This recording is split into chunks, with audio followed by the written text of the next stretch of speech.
Okay.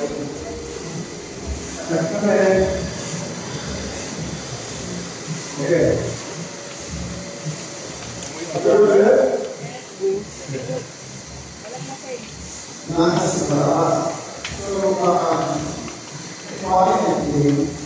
we're going to show you two major areas. First area is we will look at compounding. The compounding is the process of fermentation.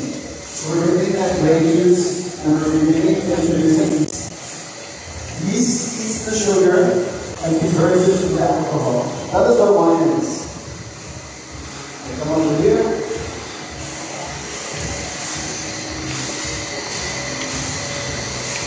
Okay, we did 2000. So almost 25 years, almost the entire business company. And she's been instrumental in this whole thing, in the entire company, also in the new line. And we've maintained, I think, probably 99.9% fill rate to our customers over that entire duration. We served every single order with us. And that's because of Manny. Thank you, Manny. You guys let me know when you're ready and I'll begin, okay?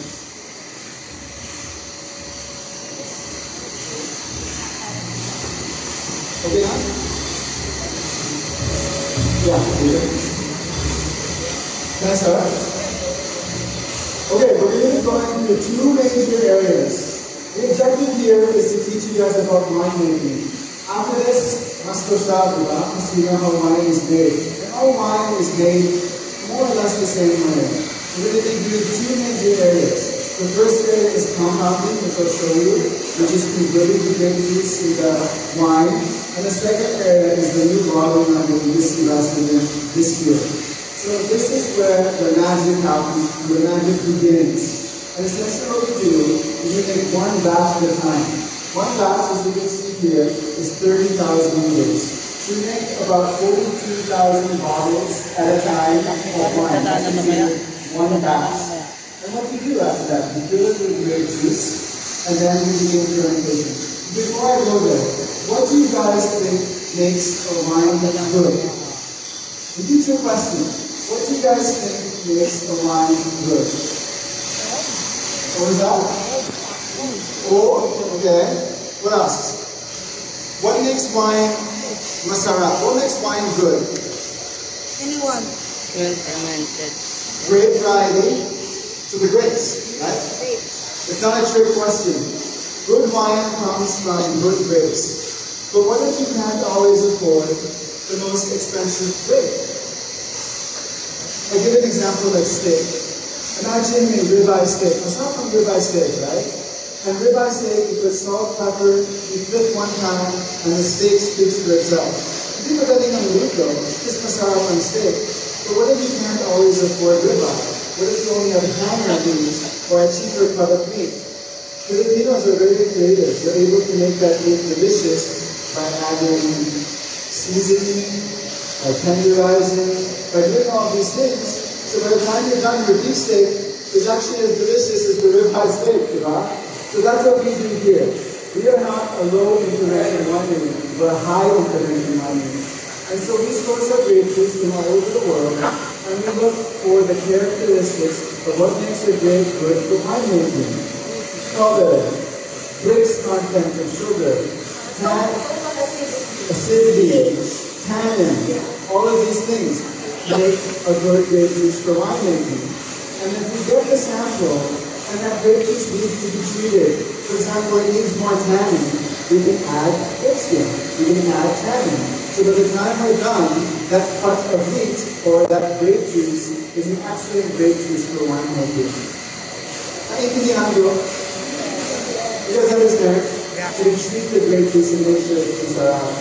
And then we introduce the yeast. So after that, after blending, we introduce the yeast and the fermentation activator and the fermentation starts.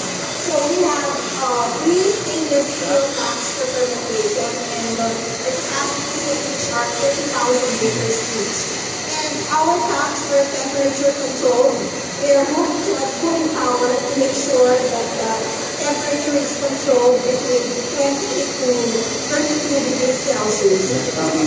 You guys know why winemakers are so romantic? Because winemaking is so romantic. When you make wine, the yeasts are reproducing and they are converting and eating the sugar and converting it into alcohol. You guys remember I talked about that earlier? Most wines on the market, mapagla, di ba? Medyo bitter on dry wines. And the reason why is because they've allowed all of the sugars from the grape juice to convert into alcohol. And you know I use the term release, so we have to arrest fermentation. So in winemaking, the lower the alcohol, the more residual sweetness from the grape juice. And the higher the alcohol, all the way up to 12-15%, ubus na ang pagkain, ubus na ang sugar, the yeast die off. So if we were making dry wine, we ferment here, tapos na, madagyan buhay ko. But because we need to match exactly the level of sugar and alcohol content, we have to go through 4 more steps of filtration. So we'll walk over there and we'll show you how.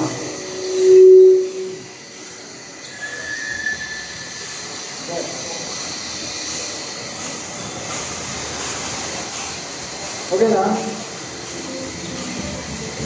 Kung may questions, okay lang. Happy to answer them. Everyone come back here. So we filled 30,000 liters of grape juice. We've begun fermentation, and the yeast are starting to convert that sugar into alcohol.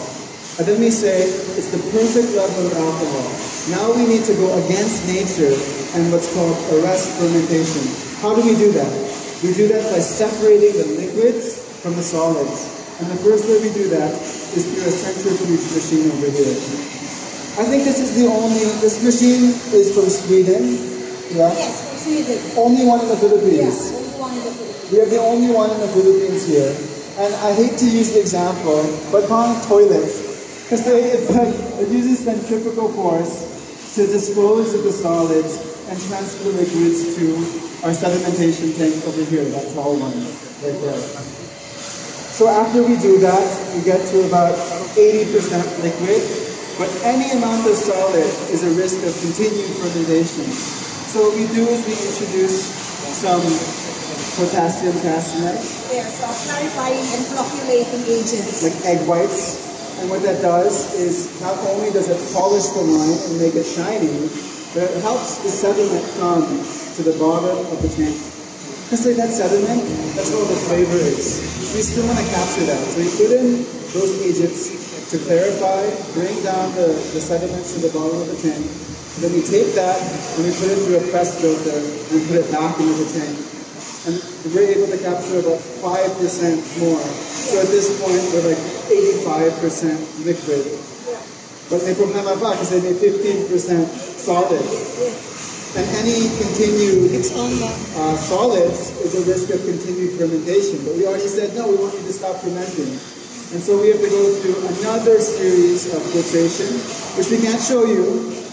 But behind this, we have 2 diatomaceous earth green filters. Yeah, so we have 2 green filters to further remove the remaining sediments from the wine to ensure that the wine becomes sterile. So, as Chris mentioned, after we go through the process of centrifugation, and then we do 3 more filtrations using our green filter. You guys know what balon is? Balon, di ba? On well? Balon. Ang tubig sa baba ng balon, malinis, di ba? Bakit ganon? Anyone know? Very simple answer. May ulan, di ba? It rains. And when it rains, what happens? The soil and gravity filters the water. The reason why that's called a green filter is because it's like balon. We put how many different layers? 13 different layers of diatomaceous earth. Yes, several layers containing the filter aids. From more coarse to more fine. Just like balon. And by the time you go through there, we are at 99.9% liquid. Right? So we're pretty much sterile. This is at this point we transfer the wine to the holding tank.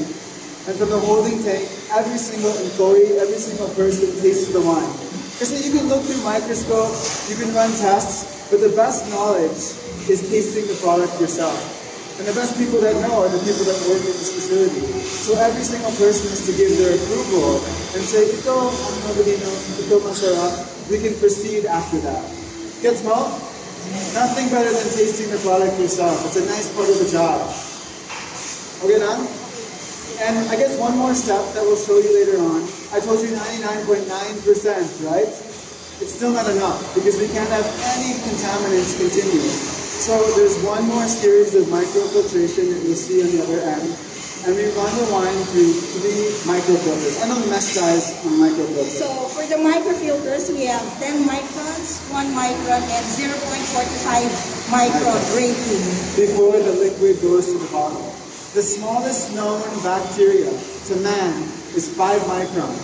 And we filter to 1/10 of the size of the smallest known bacteria to man. So nothing can pass through except for pure, clean wine and pure liquid. Okay, now? So yes, so after the series of filtration, we chill the wines. Oh yeah, sorry. Yes. Before the microfiltration, we still have another process of chilling. Yeah, so we chill the wine. We have a 3-stage chilling process. First, we have the plate heat exchanger, which brings down the temperature from 30 degrees Celsius to 15 degrees Celsius. Then the second stage chilling is using a Padovan chiller, which brings the temperature down from 15 degrees Celsius to 0. And then after that, the wine is stored, the finished wine is stored into 4 product tanks. We have 4 product tanks, and these tanks are also refrigerated to ensure that we keep the temperature to a maximum of 0 degrees Celsius. We actually go even below 0 degrees because there's alcohol in wine. So we're able to lower it even below freezing temperature of water. And doing that also makes our life easier when we fill the bottle. So everything here is cold filled. And the wines are going to taste on the line are going to be between 0 and 4 degrees Celsius. Because then we have to chill the wine all the way to -2 degrees Celsius before we can even bottle it. Exactly, Chris. So that's the entire winemaking process already. Compounding.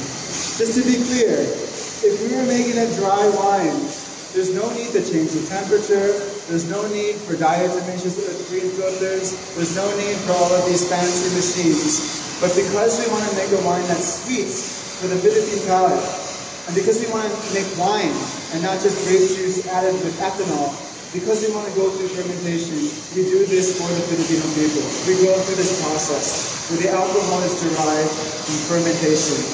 And that's why I think winemaking is so much more romantic than, a distillery or you're just adding alcohol to grape juice. Okay, now, Clara, everyone understands and knows how to make wine now, right? Okay, perfect. We're going to proceed now on to the new bottling line, but before we do so, we're going to do a ribbon cutting. So we'll move this way along, and we'll take a look at the new equipment. Thank you, guys. Thank you. Okay.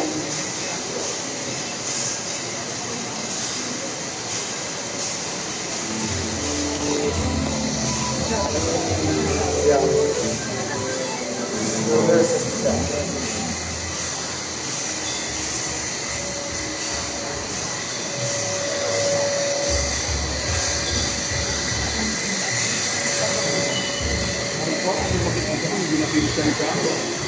Filtration system mo tama.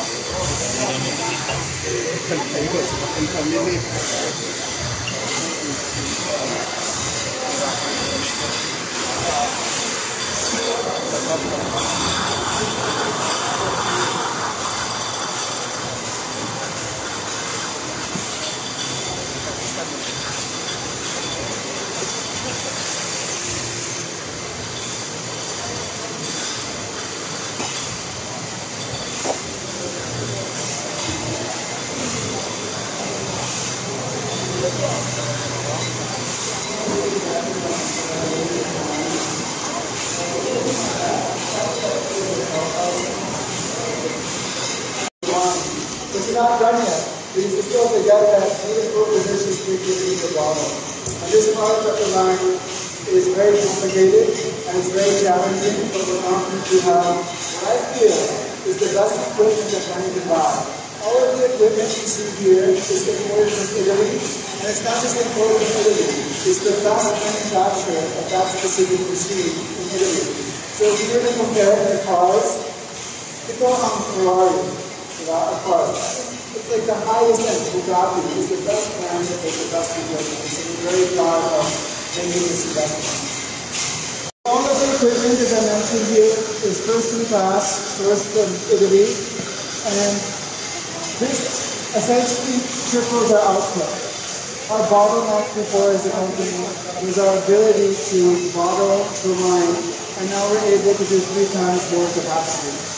And to be able to do that, you need different functions of each machine. So the first machine we have here is the rinsing filling monoblock. It gets the wine in liquid form, it puts it in the bottle, and it caps the bottle, corks the bottle, or seals the bottle. If you cork the bottle, you still have wire hooder after that. The wire hooder, the machine over there, puts the wire hooder on top of the cork. Because the wine is malamig, it has condensation. So we have to bring the temperature back to room temperature so we're on condensation. So that big machine over there, what it's doing is it's warming the product back to room temperature. When it comes out of that, it needs to be capsuled. So we put a wrapper over the top of the wire hood and the cork. After that, the bottle gets labeled over here with our labeling machine, and from the labeling machine, it goes to the case packer, picking up 12 bottles, putting it into a carton box. And from there, it goes to a pallet, and from the pallet, it goes into finished goods. So that's the basic function of everything. We can operate as high as 6,000 bottles per hour. So if you do the math, we can do about 1 million cases per year on one shift. 2 shifts, we can do almost 2 million cases of wine. 2 million cases of 12 bottles. So that's where we're at. And I hope you guys find it interesting. It's hard for me to explain from here. But if you have any questions, please do let me know. Thank you guys. Thank you.